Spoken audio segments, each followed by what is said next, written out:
Sound check. Sound check.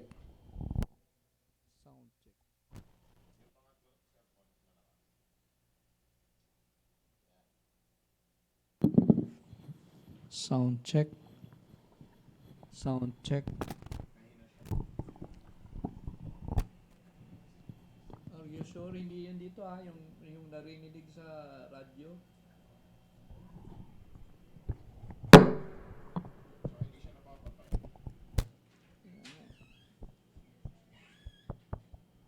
Ma'am, sound check. Pwede mo markahan itong microphone na to, ma'am. Lagyan mo ng colored sticker. Kasi para ma-identify ni Sir Junel na kailangan i-fully off siya. Meron naka-off siya. Ito. Para kung kailangan palitan.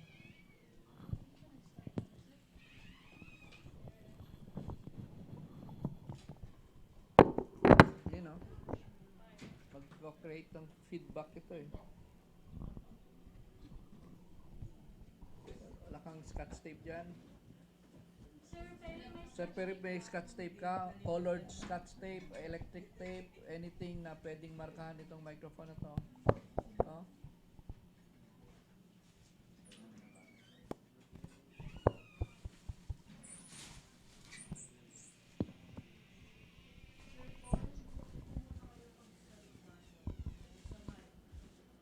Yun nga eh, kasi nga naka-on siya oh.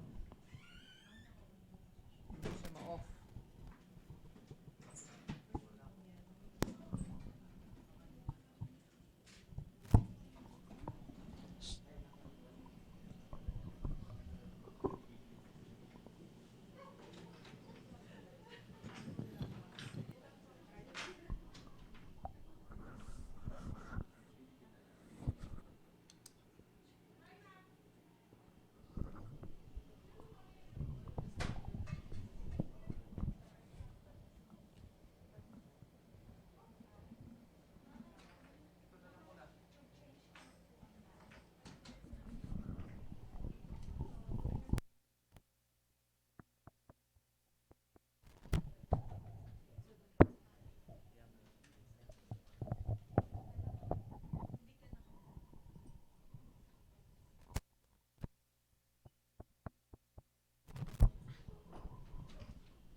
You are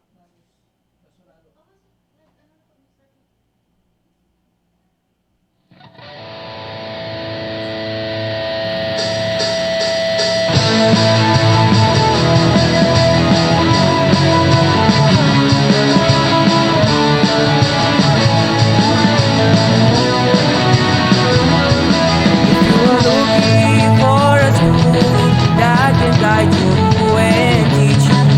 Try CSBN. It's a quality school.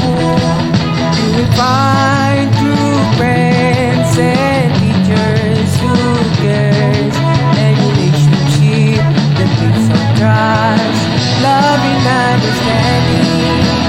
Come join us in CSBN. Together let us share our guidance and skills for the glory of God. Iyanata na Elian and like to make the world a better place. We should be a part of God. Together we can make the difference. Come join us here at CSBN. Together let us share our talents and develop the skills for the glory of God.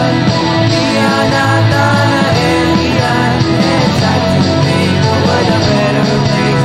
We wish to be a part of God. Together we can make the difference.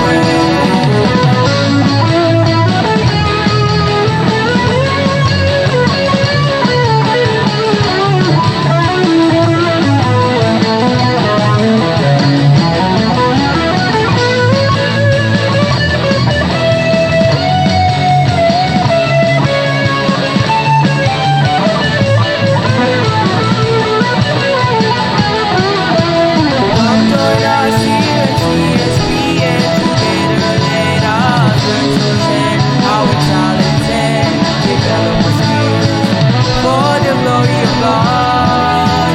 Iyanata na Elian and strive to make the world a better place. We wish you be a part of God. Together we can make a difference. Come join us here at CSBN. Together let us share our talents and develop the skills for the glory of God. Iyanata na Elian and strive to make the world a better place. We wish to be a part of God. Together we can make a difference. Come join us here at CSBN. Together let us share our talents and develop the skills for the glory of God.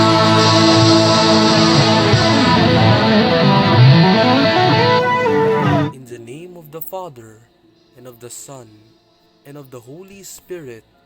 Amen. Heavenly Father, we come before you today, seeking your guidance and blessing. Grant wisdom, strength, and patience to our teachers, hosts, and technical team. Inspire them to lead and serve with excellence and dedication. Bless our audiences with open minds, kind hearts, and a desire to grow each day. May everything we do through CSBN Portal be done with unity and for the glory of God. Keep us faithful, humble, and joyful in our work. In Jesus' name we pray. Amen. In the name of the Father, and of the Son, and of the Holy Spirit. The grace, love, mercy, and peace of Christ Jesus be with you and all your loved ones.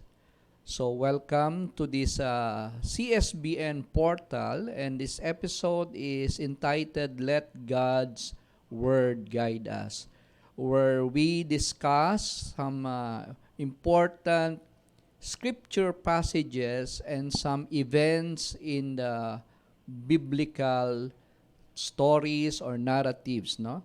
So today, let me focus your attention or our attention on a miracle that happened during the life of Jesus the Nazarene. So, we have in Luke chapter 9, verses 28 to 36, a narrative about the transfiguration of Jesus. So today is August 6. Actually, we are celebrating the feast of the transfiguration of our Lord. And this date is also very important and significant to me personally, as today also marks the 12th the death anniversary of my own father, the late Fiscal Alfredo Velasquez Polintan.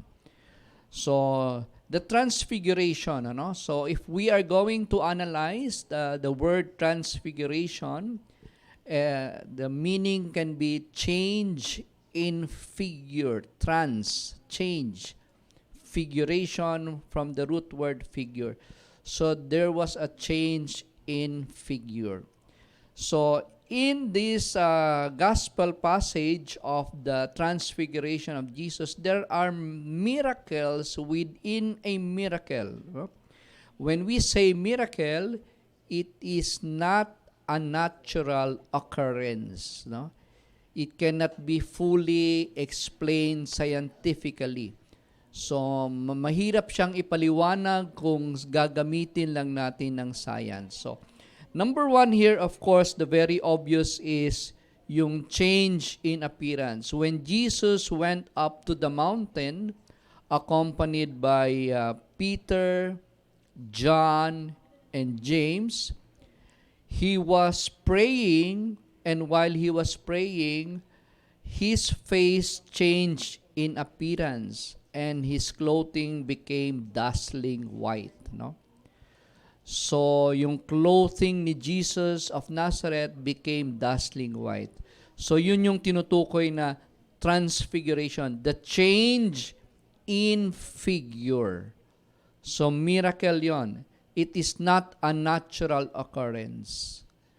So, another miracle that happened in the narrative is this one that I would want you to focus. So, imagine this was seen, no? Observed by Peter, James, and John. And they saw three figures together. Si Moses, si Elijah, and si Jesus. All together and talking among themselves. Ito yung gusto nating i-focus. Kung babalikan natin historically, si Moses was an Old Testament figure around 1,500 before the Common Era. Tapos ito namang si Prophet Elijah ay around 9th century or before the Common Era. So kung difference ang titingnan natin between Moses and Elijah, merong around 400 to 500 years na gap. Tapos, between Prophet Elijah naman and Jesus, there is around 900 years gap. So imagine, nag-uusap yung tatlo, Moses, Elijah, and Jesus. Scientifically, it cannot be explained. This cannot be a natural incident. Para mong sinabing at present, 2025, ay makakausap mo si Ferdinand Magallanes, the one who discovered the Philippines, 1521. Ganon katindi ang gap ni Moses kay Elijah. Lalo na yung gap ni Elijah and Jesus, 900 years. So how can that be? How can this now be a natural occurrence? So it cannot be explained by science. So that is why in front of us, we have a miracle. Something that God can only do. Plus, at the last portion of the narrative, meron pang presence of a cloud that overshadowed them. And this is another miracle kasi yung cloud may voice na may nagsalita pa, no? This is my chosen son, listen to him. So, 3 miracles combined. No? 1, Jesus' clothing was transfigured, dazzling white. Second, we have 3 personalities na 100 of years ang gap. Moses, Elijah, and Jesus. And third, a cloud that overshadowed them in the mountain, on top of the mountain, at nagsalita, this is my son, and listen to him. So we have in front of us a theophany, a revelation of God, and this can only happen through divine intervention, and we explain that as a miracle. So, kaya itong transfiguration is quite very important. In fact, kasama na po siya sa mystery of the Holy Rosary, yung dinadasal na natin kasi used to be the joyful, sorrowful, and then glorious mystery. Then meron na po tayong luminous mystery, and transfiguration is part of that. So I hope you are able to learn yung context dito is a miracle with miracles. And miracles are occurrences, events that cannot be explained naturally and scientifically, but can only be understood in the light of faith. So, thank you for listening, and may God shower you with more blessings. Bye-bye.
Hello, Centurions! Bringing you the latest in CSBN. It's August 2, Saturday, and we certainly had a full day here. We kicked off the day bright and early with Director's Time. It was all about welcoming faces to the CSBN community. Father Albert Delvo, our Superintendent Director, shared some inspiring words setting the tone for the new academic year. Mrs. Precious Diaz, our Executive Secretary for Human Resources, introduced our dedicated employees. Mr. Paul B. Polintan, our school principal, introduced the school's vision and mission. It is a great way to remind us what we're striving for. We then had the oath-taking of the Parent Coordinating Board headed by Mrs. Hazel Canabe to ensure the positive relationship with the school and stakeholders. And collaborate with the school so that it may achieve. That's not all. This afternoon, we had an important orientation for the Educational Service Contracting or ESC program, which aims to provide educational assistance for the students. Our finance officer, Mrs. Regina Cecilia G. Molina, started the orientation with warm greetings. Mrs. Erica Ria M. Talia, our records officer, explained the PEAC and ESC guidelines. So meron po tayong ESC, that's the subsidy na nakukuha po ng grade 7 to 10. And then 11, 12 is the voucher. And then again, sabi nga po kanina. Lots of significant information was shared to help our stakeholders. We are truly delighted to welcome you to the CSBN family. This is Zoe serving you the latest updates of school year 2025 to 2026. Isang mapagpalang araw po at welcome po sa ating usapang pagpapahalaga. Ngayon, nagkakatipon tayo upang tuklasin ang isang pangunahing halaga na nakakaapekto sa bawat aspeto ng ating buhay, ang pagkakawanggawa. Sa ating mabilis at madalas na hamon sa mundo, ang pagkawanggawa ay nagsisilbing makapangyarihang puwersa na nagpapalakas ng pag-unawa, nagtutulungan at nagpapabuti ng ating kalagayan. Ang pagkakawanggawa or pagmamalasakit or in English, compassionate, ay higit pa sa pakikiramay sa isang taong nasa hirap. Ito ay tungkol sa pagkilala sa kanilang pagdurusa at pagkuha ng mga hakbang upang mapabilis ito. Maging ito man ay isang mabuting salita, isang nakatutulong na kamay o simpleng pagiging naroon para sa isang taong nangangailangan. Ang mga kilos ng pagkawanggawa ay maaring lumikha ng alon, no, na nagbabago sa mga individual at ng ating sariling komunidad. Sa ating talakayan, magbabahagi tayo ng kwentong may uugnay, makikipag-ugnayan sa mga katanungan, nakakapag-isip at ikokonekta sa pagkakawanggawa sa mga tunay na sitwasyon. Ang aking pag-asa ay ma-inspire tayo, no, sa isa't isa, hindi lamang upang pagnilayan ang ating mga karanasan, kundi pati na rin na magpasya sa naisa sa buhay ang pagkakawanggawa or the value of compassionate sa ating pang-araw-araw na buhay. Tara na at buksan ang ating mga puso at isipan sa malalim na epekto na maaring idulot ng pagkawanggawa sa ating sarili at sa mga taong nasa paligid po natin. Ngayon ay may kasama po ako, no? Isang talagang haliging guro dito sa kolehiyo at kasamahan ko sa Evangelization and Christian Formation Team. At walang iba kundi si Sir Robert Arguelles. Palakpakan po natin. Yay! Isang mapagpalang Miyerkules po sa inyong lahat.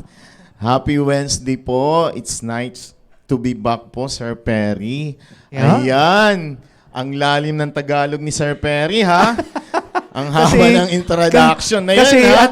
buwan ng wika. Buwan ng wika. Oo nga pala, kailangan. buwan ng wika. Kaya meron tayo dito mga panauhin. Ayan, panauhin talaga. O, sige. Ayan, so yung ating pagpapalaga ay tungkol sa compassionate.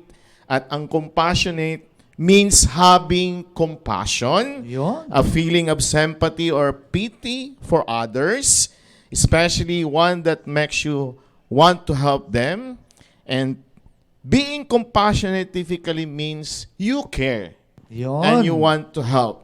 Kaya nga ang ating magiging katanungan para sa segment na ito ay, what can we do every day to show that we care for others? Oh, Ayan galing. po, Sir EJ. Ah. Tama po ba ako sa ating Galing. magiging katanungan?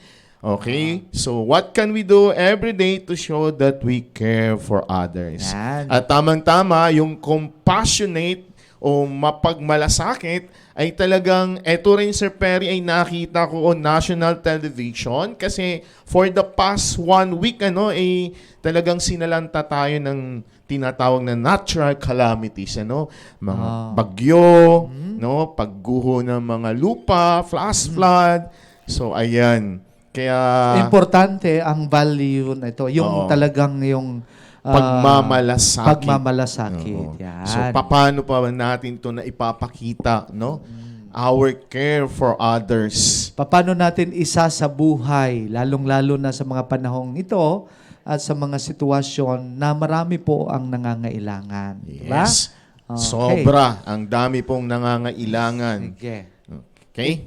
Ano kaya, Sir Robert, yung ating maipapayo doon sa ating mga viewers, mga estudyante, magulang, lahat po dito sa komunidad ng paaralan ng Colegio de San Bartolome de Novaliches. Ayan, So, ang pagmamalasakit po ay talagang hindi lang ito ay sa salita lang, Kailangan ito ay naisasagawa. Kasi by merely words o salita lang ay hindi po ganun katibay yun. So, kailangan may action. Kaya nga, mayroon po tayong kasabihan na nasa Diyos ang awa, nasa tao ang gawa. Diba? Yun. So, mahalaga yon. Kasi kung nakikita natin on national television yung mga nangyayari at hindi tayo nagkakaroon ng volunteerismo, na tayo mismo, lalo na bilang isang community na naririnig natin, kung tayo nagsisimba every Sunday, naririnig natin yung mga announcement, na kailangan natin tumulong na magbigay ng mga ganitong bagay, para maibahagi natin kung anong meron tayo, So, yung pagmamalasakit ay kailangan merong action. Ayun. Sige nga, para itong ating pinag-uusapan ngayon kasi interactive man ito at alam natin na magagaling ang ating mga learners po. Kaya may mga kasagutan sila sa ating katanungan kanina, Sir Obet. Sige nga, do the honors please. Ayan, kay Ibasa. Kian Leongson. So we can show care every day by being kind, listening well, helping others, sharing, and showing respect. Ayan. Yun po ay kay Kian. Kay Paulo o Paul Iñeco Ramos, we can show we care for others every day by being kind in words. Ayun, nabanggit ko yung kanina. Listening with empathy, offering help with someone in need, and showing respect and understanding in all our action. Ayun. Malalim yung kasagutan ng mga bata, no? Talagang nakukuha nila yung kung anong kahulugan, ano ba yung katanungan natin, talagang malalim ang kanilang pagsagot po. So si Prince Seneta, sabi niya, magtulungan, di ba? Simple lang. Pero talagang yun po na, paano natin ipapakita sa pamagitan ng pagtutulungan o tumulong, no? Respond to the needs of others. Yes. Responding pa na. Kay go. John Matthew naman, to show care for others, we have to welcome them and do the right thing. Ayan. Do the right, no? Do the right thing. Maganda. Tapos kay Carleos de Leon, sabi niya, dapat po magsasabi ng mag-save. mag-save ng wood para hindi makabaha. Ayan. Ano to Parang talagang ano to, ibig sabihin, mag-initiate tayo, no? Kawang-gawa natin, Yes. maglinis tayo doon sa ating paligid. Ito lang, pagtulong na rin natin yan para hindi tayo makabara, yung mga kalat natin, makabara sa mga... Lansangan. Okay. Kay Ayumi Caravana, ayan. Thank you po CSBN family sa support, especially po sa kangkong chips. Oo. And have a blessed day ahead po. Ayan, kay Ayumi. Masarap itong chips mo, Ito. Kain tayo. Oo. So, oy, maganda to. Ayan, ang lalaki ng chips dito. Kaya, thank you, Ayumi, sa iyong pag-sponsor dito sa amin. Ganda, no? Ayan. Healthy pa. Okay. Sige. Sir Obed, ano pa kaya yung ano natin? Habang Oo. hindi pa ako makakain kasi kailangan pa yung discuss. Hawak-hawak ko Oo yung nga pagkain. Ayan. So, paano natin na ipapakita dito sa ating komunidad, sa paaralan? Dito sa school naman, ayan, lalo na sa ating mga learners, so, pag downcast po at medyo nakikita nyo yung mga kaklase, na talagang may pinagdadaanan, isa sa mga bagay na pwede nating by mere presence na nandoon tayo, nakikinig tayo sa problema ng ating kaklase o kaibigan, ay doon makikita rin na rin natin yung pagiging mapagmalasakit sa ating kapwa. No? Kasi nga, yung pakikiramay, sabi pa nga doon sa nabasa ko yung pakikiramay, Sir Perry, it's the cornerstone of compassion. Okay? So, paano? Yon. Mga bata, paano natin natuturuan dito? Kaya na-practice natin na isa pang natin, pagtulong, no? Sa mga bata, sa disiplina.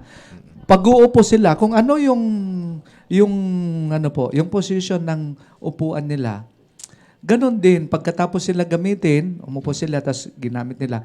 And then, pagkatapos, ibabalik kung ano yung pagkakuha nila. Yes. Yan, Oo. isa. Tapos, napapagaan natin yung mga gawain ng ating mga personnel. Ayan. Yan. Oo. Tapos, pag nakakakita tayo ng mga candy wrappers or ano pang mga kalat sa daan, yan, sa corridor po natin dito.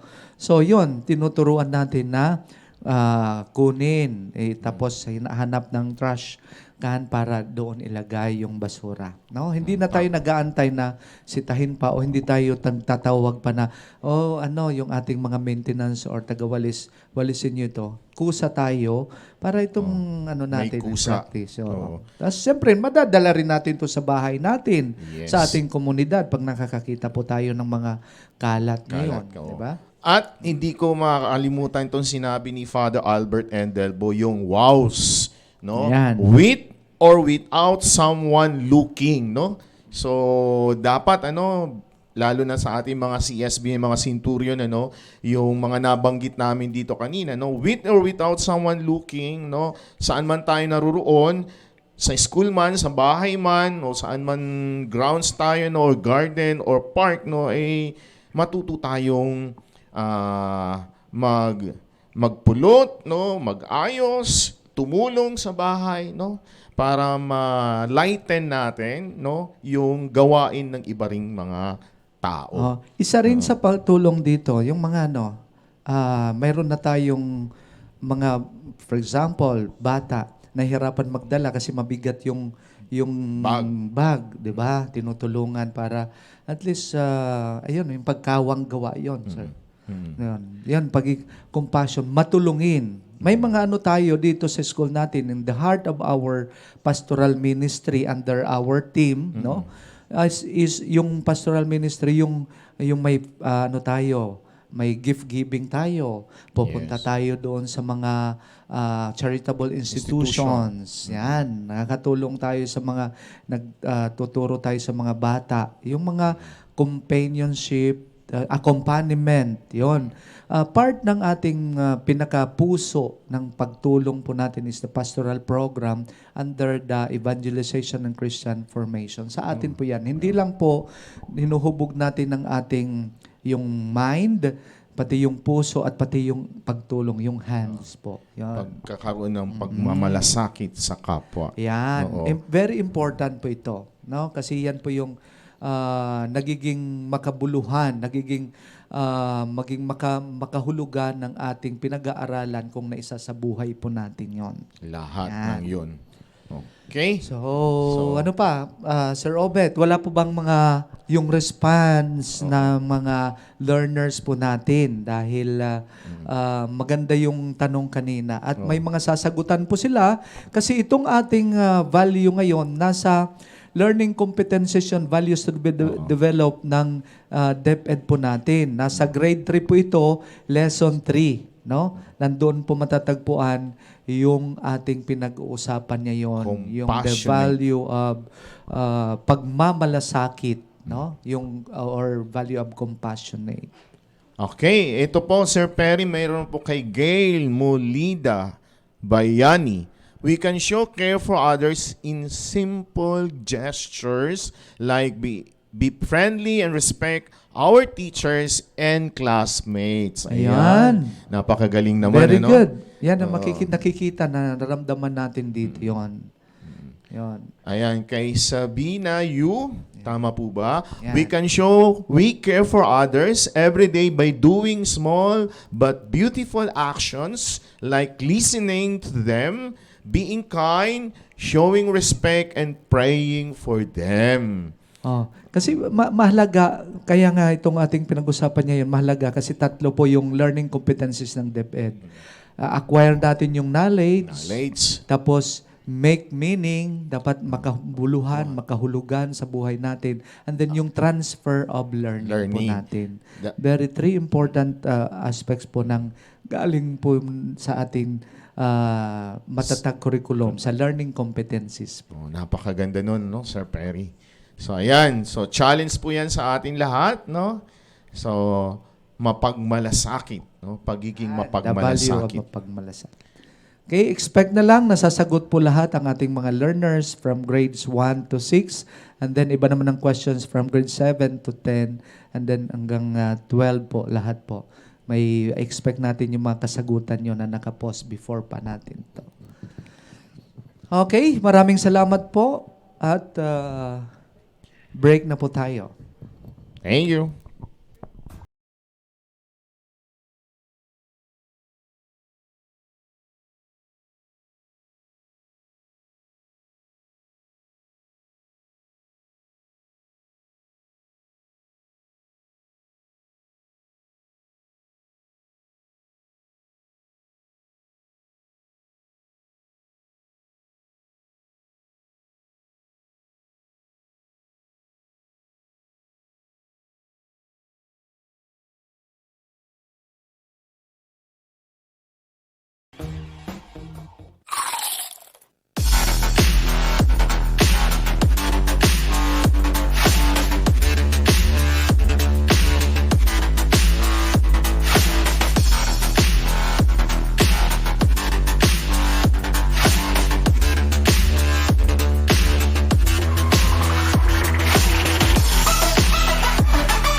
Hello, good morning, and welcome to Matters That We Need to Ponder, a space where we pause and reflect on questions that we often overlook but that truly shape our lives and everyday choices.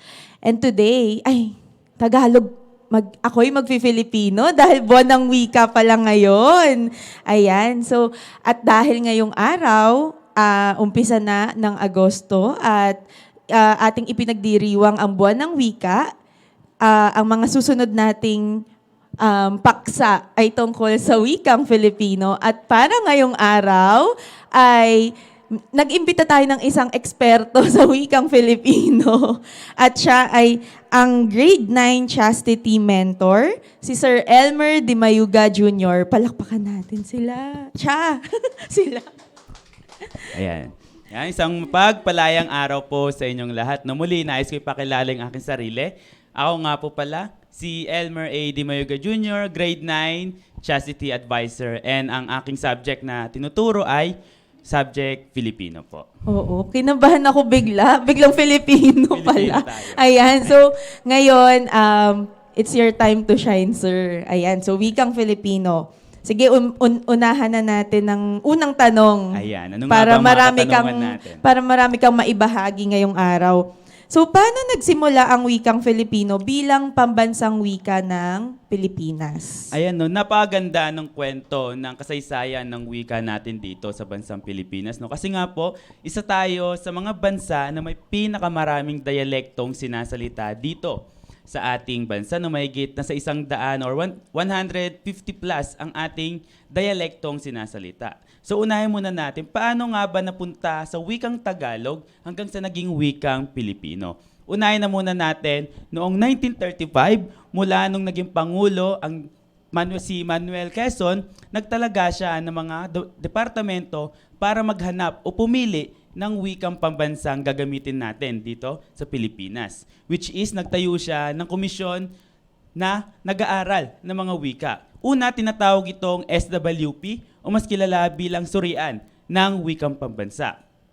Kung saan yung trabaho nila, maghanap, magsaliksik ng wikang gagamitin natin para na yon sa buong bansa natin. Hindi naglaon, mas kilala na siya ngayon bilang komisyon sa wikang Pilipino. Hindi naglaon, pagkalipas 1937 o 1937 ay naging wikang Tagalog na yung ginawang basehan. Tandaan po natin, naging basehan lamang daw po yung wikang Tagalog natin para maging wikang pambansa. Pero bakit nga ba? Napaka-interesting kasi kung bakit Tagalog yung napili nila. No? Madaming factors kung bakit isa siya sa mga napili na wikang pambansa. Unahin na nga muna natin. Sinasabi kasi, noong panahon ng revolusyon ng mga Pilipino, wikang Tagalog lamang yung ginamit nilang dialekto habang sila ay nagkakaroon ng revolusyon. Ibig sabihin, sa pamumuno ni Andres Bonifacio, ginamit niya yung wikang Tagalog para bumuo ng sanligan at kalabanin yung mga Kastila. So, ginamit niya yun sa pagbuo ng mga lihim o liham para ibigay ito sa kapwa natin mga Pilipino na naging simbolo ng pagkakakilanlan ng ating bansa. Sunod naman, ginagamit daw po ito kasi ng nakararami, kaya naging wikang Tagalog siya. Sa paanong paraan? Kung papansinin po natin, yung mga akdang pampanitikan, sa English is mga literature po natin, mas madami yung nagsasalita o nakasulat doon na wikang Tagalog. Kaya napili nila ang wikang Tagalog bilang basehan pa lamang po na maging wikang pambansa. So, nung taong 1959 naman po, naging wikang Pilipino na, letter P. Tandaan po natin, galing sa Tagalog, naging letter P, Pilipino. Pero bakit nga ba naging Pilipino? Kasi gusto daw po nilang maiwasan yung pagkakaroon ng regional bias na tinatawag. Pag sinabi kasing regional bias, specific lamang yung madidistinguish nila kapag narinig nila yung wikang Tagalog. Which is, papasok na doon yung mga dialekto ng mga Bulakenyo, mga Batangas at Maynila. So nag-isip sila ng paraan para maiwasan yung pagkakaroon ng regional bias na yan. Kasi nagkaroon pa nga yan ng bangayan po. Dahil hindi pumapayag yung ilang mga Pilipino na maging Tagalog kasi ang nadidistinguish lang nila o nakikilala lamang nilang lugar ay mga Batanggenyo, mga taga Laguna, Maynila at marami pang iba. So nag-isip sila, gawin na lang nating Pilipino na nagre-represent sa lahat ng mga tao dito sa ating bansa, which is naging letter P na Pilipino. Ngayon naman, naging Filipino na siya, letter F. Dahil noong batas o sa panibagong konstitusyon natin, 1987, naging wikang Filipino na siya ayon sa kautusan ni Cory Aquino. Sinasabi daw doon para mas maging inclusive pa yung wikang Filipino para sa lahat ng ating tao. Ayun lang po, no? Ulitin natin, naging Tagalog, naging Pilipino, at pinakauli naging Filipino. Okay. Ang dami, sobrang daming impormasyon na Wala, naibahagi ni maganda. Sir Elmer sa ilang minuto lamang. Pero maganda yon alamin. So, sa tingin mo, sir, bakit kaya mahalagang malaman ang pagkakaiba ng wikang Filipino sa Tagalog? Ayan, no, dahil nagkakaroon ng misconception yung ilan sa mga tao dito, no, akala nila, palagi pa rin nilang sinasabi na kapag may tinanong ako isang bata, anong wikang pambansa natin? Tagalog. Tama naman sila, pero noong 1937 pa po yun. Pero ngayong konstitusyon natin, naging wikang Filipino na. Katandaan natin, ano naman yung pagkakaiba ng wikang Filipino sa Tagalog. Kapag sinabi po nating Tagalog, ay yung po ay tumatalakay sa mga dialekto lamang. Ibig sabihin, dialekto, specific na lugar lamang yung mga nakapagsasalita ng Tagalog. Samantalang ang wikang Filipino naman ay buong bansa na. Inclusive, kasama na po lahat ng mga lalawiganin o kaya naman mga indigenous people or mga iba't ibang lugar na mayroon tayo dito sa bansa natin. Mas nagkakaroon daw ng maayos na communication kapag wikang Filipino ang gagamitin. Ayan po. Tama. Okay. So, sa tingin mo, sir, sorry, maibalik ko lang doon kay Manuel L. Quezon.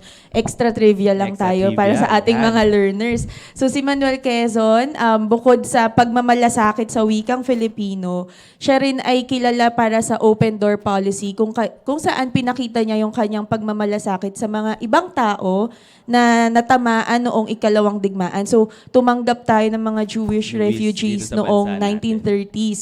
So, isang maganda yon na halimbawa kung paano natin papakita ang pagmamalasakit sa ating kapwa.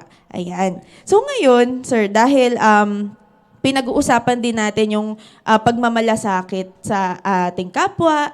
Sa tingin mo, sir, bakit kaya mahalagang ipakita ang pagmamalasakit naman natin sa wikang Filipino bilang bahagi ng ating kasaysayan at pagkakakilanlan bilang mga Pilipino? Ayan, maganda kasing pag-aralan natin o mas bigyan pa nating pansin yung paggamit natin ng wikang Filipino kasi unang-una, ito yung nagsisilbi nating identidad. Identidad, ibig sabihin, pagkakakilanlan ng wika natin dito sa bansang Pilipinas. Kasi nga dito, sa mundo natin, iba-iba yung mga wika na sinasalita nila, which is may mga English, may mga Indian language, pero dito tayo sa Pilipinas, meron naman dapat tayong sariling wikang pagkakakilanlan. Kaya napagkasunduan na magkaroon tayo ng wikang Filipino na magsisilbing pagkakakilanlan ng mga Pilipino at gamiting inclusive communication sa lahat ng mga Pilipino dito sa bansa natin. At ginagamit din natin o paano ba natin may papakita yung pagmamalasakit sa wikang Pilipino. Sample ko na nga lang dito, paano ba natin mapapanatili yung mga literature natin dito sa bansa. Alam natin na sa 21st century na tayo, makabagong mga teknolohiya, makabagong gadget na yung ginagamit ng mga kabataan ngayon. No? So paano natin mapapanatili yung mga nakaraan pa nating mga literature o mga panitikan? So meron akong napanood na isang dokumentaryo na galing kay Cara David na pinamagatang Binukot. Kung saan yung binukot na yon, sila po ay mga babae na kung saan makikita po sila sa Capiz, Iloilo. Kung saan sila po ay binukot. Ang ibig sabihin po kasi ng binukot ay binukod. Pag sinabing binukod, yung mga panganay nilang babae o mga anak nilang babae, inihiwalay po sila sa kanilang mga pamilya. Ang mangyayari, dapat yung napili nilang maging binukot ay hindi pwedeng lumabas, hindi siya pwedeng makipag-usap sa kahit sino, hindi siya maaaring tumapak ng kahit anong lupa. So parang ano siya, prinsesa sa kanilang lugar. Pero meron siyang isang layunin o dapat gawin. kabisaduhin niya lahat ng mga literature, mga awitin, mga tula na meron doon sa lugar nila, no? So kapag meron po kayong mga oras, no, subukan po ninyong panoorin yung dokumentaryo ni Cara David. Napakaganda po ng nilalaman ng dokumentaryo na yan. Ayun po. Okay. O yan. So, meron tayong extra na pwedeng pagkakuhanan ng impormasyon na ibinahagi ni Sir Elmer. At huling tanong, sir, bago tayo magpunta sa fact or myth. Sa anong paraan nakatutulong ang wikang Filipino sa pag-unlad ng edukasyon sa ating bansa?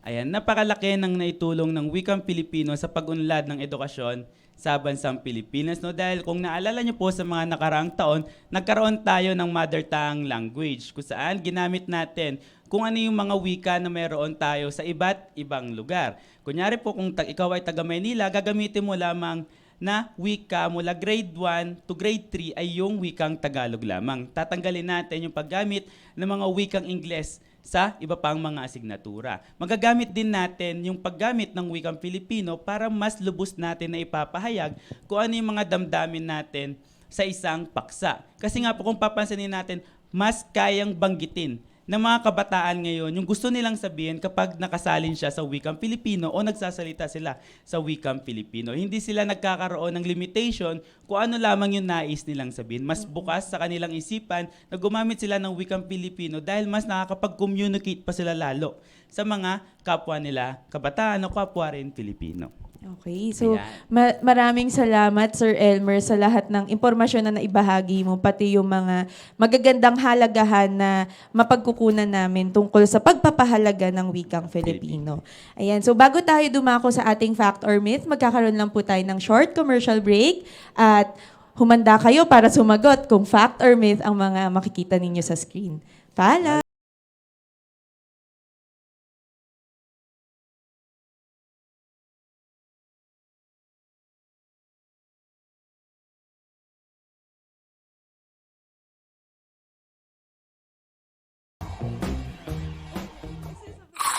Parang hindi ko ma-connect dun kay...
Okay, nagbabalik ang matters we need to ponder. So parang ngayon sa segment na ito, nandito na ang ating fact or myth na mga tanong. Ayan, simulan na natin to. Ayan. So ang wikang Filipino ay patuloy na umuunlad at nadaragdagan ng bagong salita. Sige, hintayin natin kung may mga sasagot sa ating comment section. Ayan, Fact tingnan nga or natin. myth? Ang wikang Filipino ay patuloy na umuunlad at nadaragdagan ng bagong salita. Fact or myth? Ano ba, sir, ang Filipino ng fact? Katotohanan. Ang myth? Katotohanan. Ang myth ay maaaring opinion lamang o hindi totoo. Ayan. Ang haba naman pala. Fact or myth na lang ulit. Okay. Sige, fact. Ayan, sabi ni Daniel, myth. Sabi ni Valerie, fact. May gumamit ng hapon. Ayan, so welcome naman ang lahat ng wika dito sa ating May mga nagsabi CSBN ng portal. May mga nagsabi rin ng myth. Ayan, so sir, ano ba ang kasagutan sa tanong Ayan, na ang iyo? kasagutan po dito ay fact. totoo pong nagbabago yung ating wika nga. Ito po yung napaka-interesting sa wika natin. No? Ang wika natin ay napakamalikhain. Ang wika natin ay tinatawag na dynamico, arbitrary. Pag sinabing dynamico, buhay, nagbabago, napagkakasunduan siya ng nakararaming Pilipino. Hindi tayo nag-i-stay o nag-i-stay sa iisang salita lamang. Bagkus mas napapalitan pa siya ng mga bagong salita dahil mas nais natin na pabilisin yung komunikasyon natin sa ibang tao. Kaya mas pinili na lang na magkaroon ng mga pagbabago ng ilang mga salita para mas maging maganda yung komunikasyon nila sa ibang tao. Ang wikang Filipino ay hindi nananatili sa isang anyo. No? Ulitin ko, buhay at umuunlad yung ating wika. No, kung papansinin natin, iba yung mga sinasalita ng ating mga katutubo noon bago pa dumating ang ating mga mananakop sa panahon natin ngayon. Nandito na yung mga bagong salita. Pagbabaliktad ng mga salita, mga G-words, mga Jejemon,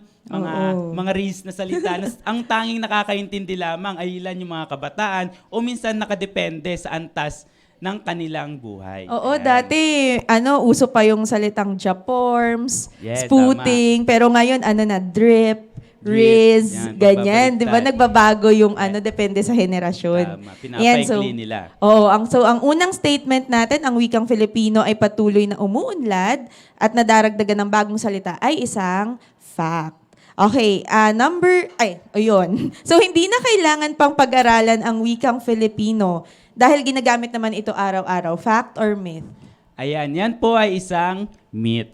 Gaya nga po nung sinabi ko sa unang katanungan, ayan, ang buhay tuloy. Ang wika natin ay buhay. Ibig sabihin, nagbabago bawat araw-araw. Kung hindi man natin napapansin, pero araw-araw po may bagong wika na umuusbong dito sa bansa natin. Depende na lang kung saan natin ginagamit yung mga wika natin. Kahit pumunta ka dyan sa palengke, iba yung wikang sinasalita nila. Although, wikang Filipino, pero pinapalitan nila ng iba pang mga salita para magkaintindihan yung mga nakakausap nila, no? Hindi ito nangangahulugang lubos na nauunawaan natin yung paggamit natin ng wikang Filipino, pero minsan nagkakaroon pa rin ng discrimination kasi may ilan pa rin mga tao, mga Filipino, na hindi alam kung ano yung tamang gamit ng mga salita na iyon.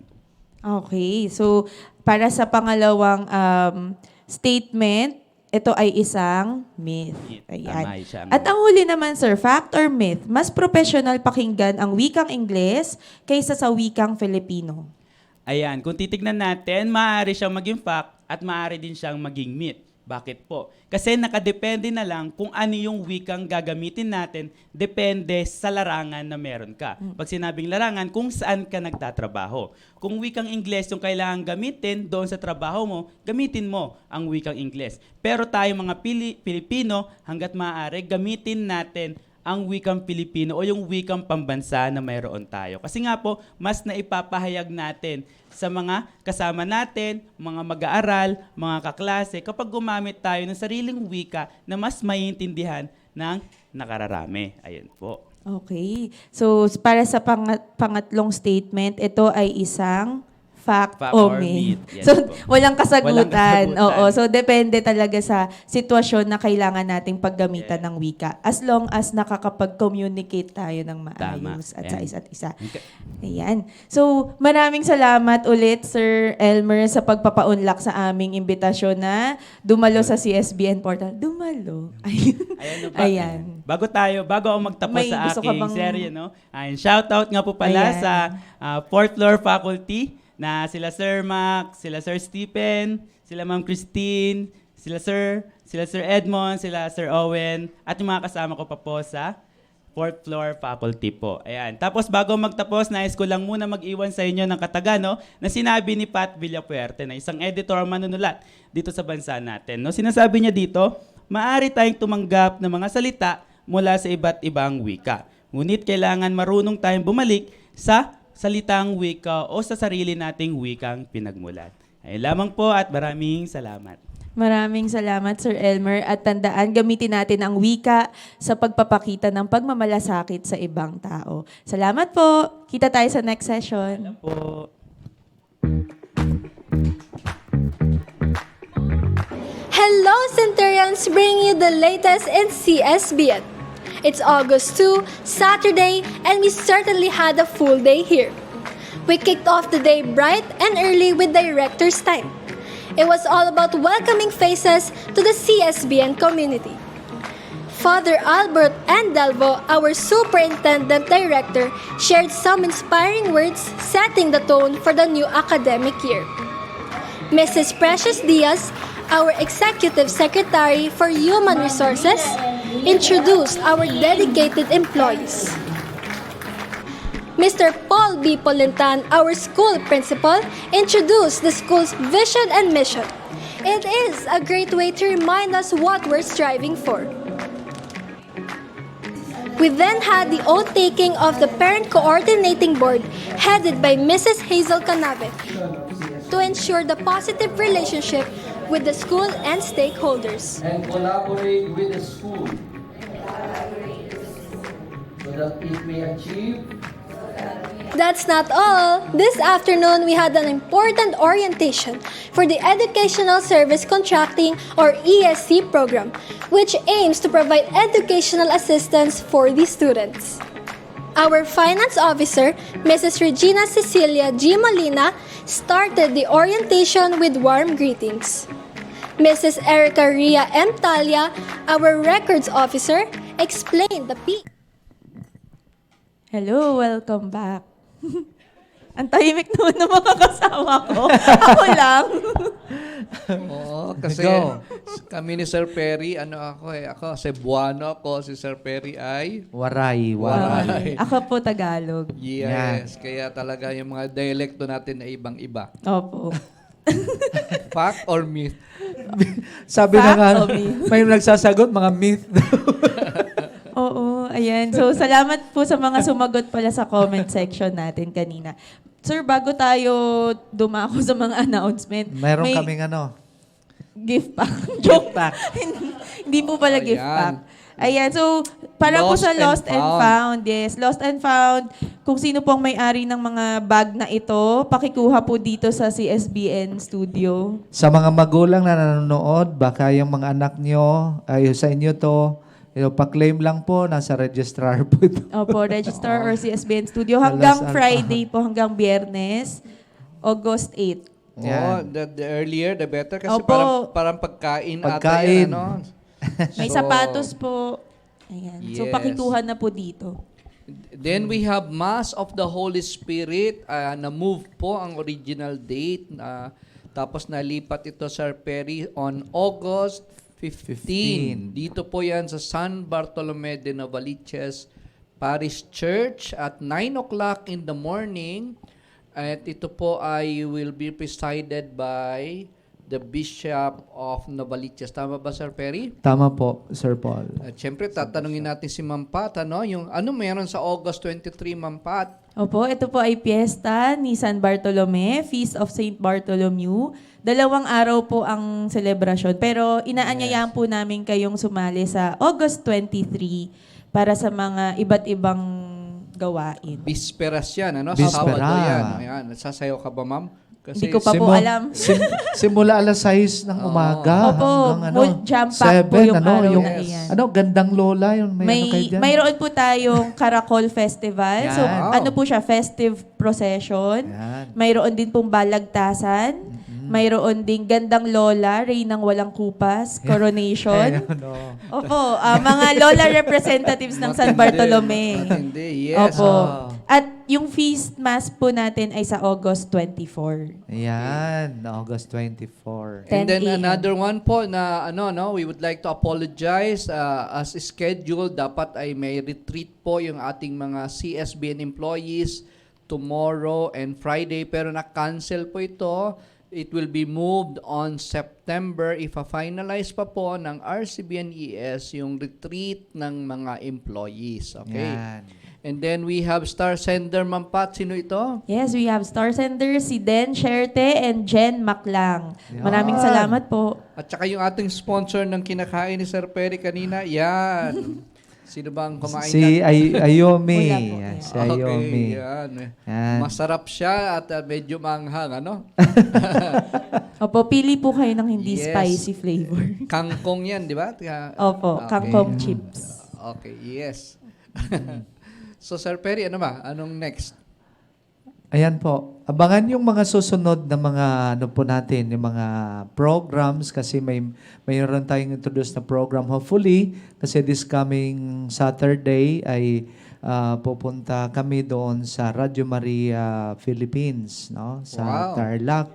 Magkakaroon ng memorandum of agreement para yung mga programs na maaring i-offer dito sa ating paaralan, yung Rosary or hopefully yung program ng Back to the Foundations of Faith. So may mga avenue na po tayo ma-expose, matritrain ng ating mga learners, teachers, and then pwede rin mga parents po, community.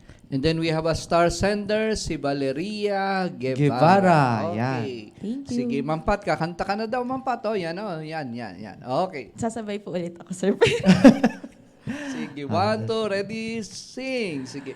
In omnibus amare, in omnibus servire, in omnibus amare et servire, Domino, in everything love and serve the Lord. Goodbye, Goodbye. everybody. Goodbye po. Thank you. In the name of the Father, and of the Son, and of the Holy Spirit. Amen. Heavenly Father, thank you for guiding us throughout today's program. We are grateful for the lessons shared and the efforts of everyone involved. Help us apply what we have learned in today's CSBN Portal program. Everything we learned today, we offer to you for the glory of God. Amen. In the name of the Father, and of the Son,